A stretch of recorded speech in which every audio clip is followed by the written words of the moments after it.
Win win situation है और Railways की रिक्वायरमेंट भी इसमें अल्हम्दुलिल्लाह पूरी हो गई है।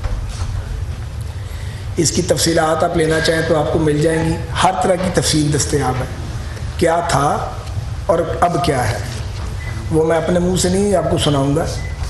तो जो जो इसमें नुक्ते थे और जो जो नुक्ते दूर करने वाले थे और जो जो रुकावटें थीं और जहाँ जहाँ कोई गांठ लगी हुई थी वो सारी गांठें खोली हैं और उसको रास्ते को साफ़ करके तो ये हमारे अफसरान की टीम ने और नोरिंको और इजी वे इनकी जो कंपनी कोई गांठ लगी हुई थी वो सारी गांठें खोली हैं और उसको रास्ते को साफ़ करके तो ये हमारे अफसरान की टीम ने और नोरिंको और इजी वे इनकी जो कंपनीज़ हैं इन्होंने भी बड़ा कोऑपरेट किया रेलवेज़ के साथ और अब ये हम समझते हैं कि इसका बेनिफिट जो है वो पाकिस्तान रेलवेज़ को खासा होगा।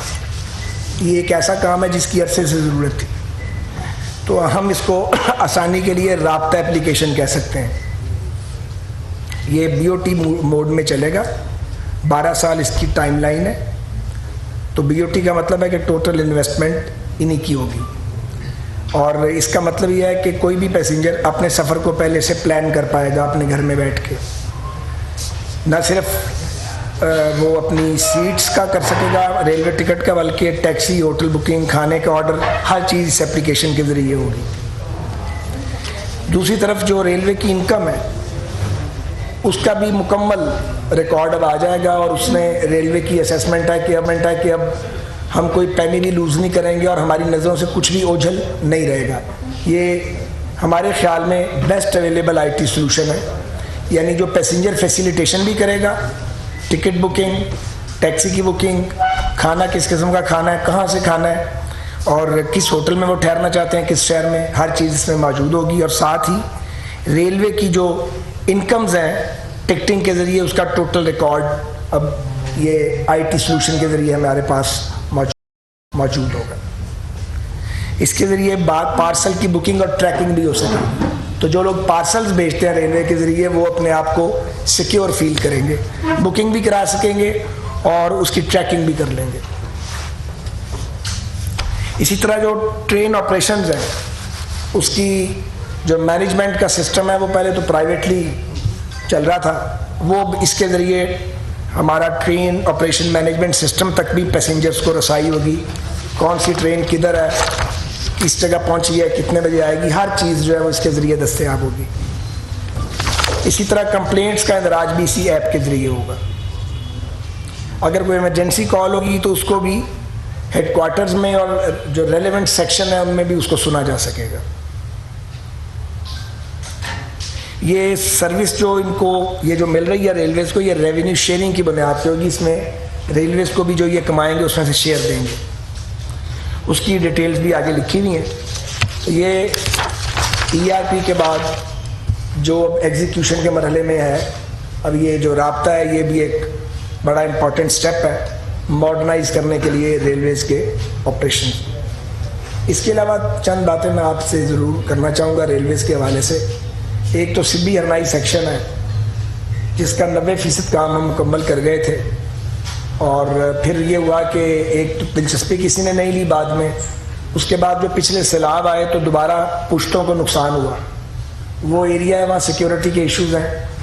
हम शुक्रगुजार हैं मुसल्लह अफवाज के और सिक्योरिटी एजेंसीज़ के कि उन्होंने हमें सिक्योरिटी फ्राहम की है और वहाँ पे NLC काम कर रहा है। हमें तवक्को है कि बहुत जल्द हम सिब्बी हरनाई ट्रैक तो मुकम्मल है, उसके साथ जो चेक पोस्ट बनी है उनको मुकम्मल कर लेंगे सिक्योरिटी के मामले को। तो हमारे पास लोकोमोटिव्स भी अवेलेबल हैं और कोचेज़ भी अवेलेबल हैं। हमारा ट्रेन इंशाल्लाह चला देंगे जो कि दहाइयों के बाद वहाँ चलेगी। 4 ज़िले आना लिए बगैर ये हमारी दिन रात मदद कर रहे हैं। ऐसे लोग भी मौजूद हैं, खैर से इनको भी अंदर करना चाहते थे, पता ना आपको, इनको भी जेल में डालना चाहते थे, शर्म नहीं आई इनको। जिन्हें प्राइड ऑफ परफॉर्मेंस मिलना चाहिए था उन्हें जेलों में डाल रहे थे। हुमायूं रशीद जैसा ऑनेस्ट आदमी जेल काट के आया, बच्चा उसकी दयानत की गवाही देता है।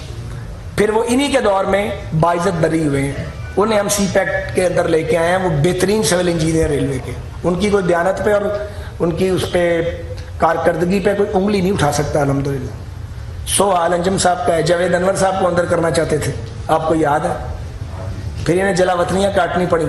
आप अंदाज़ा लगाएं, एक आदमी तनख्वाह में सारी ज़िंदगी गुजारे, 20 दिन बाद उसकी तनख्वाह ख़त्म हो जाती है, बेहतरीन काम करे, उसके बाद आप नैब के बाद उस पर बिठा दो उसको बेंच पे, और जो उसने ज़िंदगी में कोई जमा पूंजी है उसको सबको फ्रीज कर दो। ये हुआ यहाँ पे।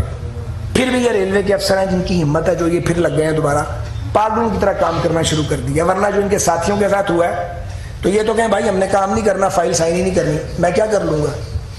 लेकिन कोई प्यार से, कोई मिन्नत से, कोई तरले से, कोई मोटिवेशन से सब फिर चल पड़े हैं दोबारा। पहले तो अपने आप को मोटिवेट करना पड़ा, स्टार्ट करना पड़ा, उसे भी टाइम लगा दोबारा। तो एनीवेज अब ये हम ML1 पे 12-15 दिन तक फॉर्म अप हो जाएंगे और फिर हम प्राइम मिनिस्टर साहब को, मिनिस्टर फाइनेंस को और मिनिस्टर PND को, PND में भी सबको ब्रीफ करेंगे, और अगर उसकी फिर हमें इजाज़त मिली फिर हम चाइनीज की कॉस्ट कटिंग और इसको वायबल बनाना, इसकी कॉस्ट को लाजमी है, क्योंकि जो माशी हालात हैं वो महंगी शॉपिंग शायद हम अफोर्ड नहीं करते हैं। अब इसको कोई जो मर्जी नाम देता रहे, लेकिन हमें उसकी कोई परवाह नहीं। हमने काम वही करना जो रियासत के इंटरेस्ट में और हमारे अदारे के इंटरेस्ट के अंदर है। तो इस पर भी हम लगे हुए हैं जी, इस पर भी काम कर रहे हैं। मैंने आपको काफ़ी बातें बताई हैं। मेरा ख्याल है अब मैं आपको मौका देता हूँ कि आप कोई सवाल जो आप करें। तो जे सियासी ना करो तो ताड़ी मेहरबानी है। रेलवे का तो जे सियासी किया तो फिर रेलवे पीछे रह जाएगी, तो सियासत शुरू हो जाएगी। अगे जनाब मालिक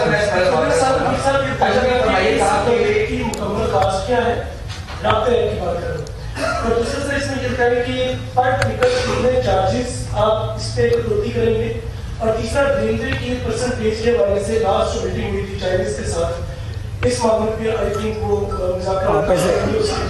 तो आप रेलवे इसमें कितनी जो है वो परसेंटेज, आपको बता देता हूँ यार, छुपाने वाली कौन सी बात है। जिस वजह से डिले हुआ था, हम ये चाहते थे कि जो हमारे लोकोमोटिव्स हैं उन पे भी ट्रैकर लगे, यही चाहते थे ना, वो इसमें था नहीं। तो मैंने इनके साथ अपने साथियों के साथ फटा डाल दिया कि मुझे नहीं पता भाई रेलवे के इंजन की भी ट्रैकिंग इसके अंदर डालो। वो अब डल गई है, इनकी मेहरबानी है भाई, सीधी सीधी बात है। अब जो आपने सवाल किया है वो उसकी फिगर्स किसके पास है? वो कहाँ बैठे हुए हैं? दे दो ना, CO सब बैठते नहीं ज़्यादा पर आप बता दें, नहीं बता दें। नहीं माइक मोटी मोटी जो सवाल है वो उन्होंने किया ना, माइक ऑन करें भाई। मैं आपको थोड़े से एक्सप्लेन कर दूं कि इसके अंदर मुख्तलिफ स्लैब्स के ऊपर टिकट सेल्स के ऊपर जो हमारी टिकट सेल्स होंगी, पैसेंजर जो हमारे सालाना ट्रैवल करेंगे उसके हिसाब से स्लैब्स मौजूद हैं हमें, और उसके अंदर रेवेन्यू शेयरिंग भी है।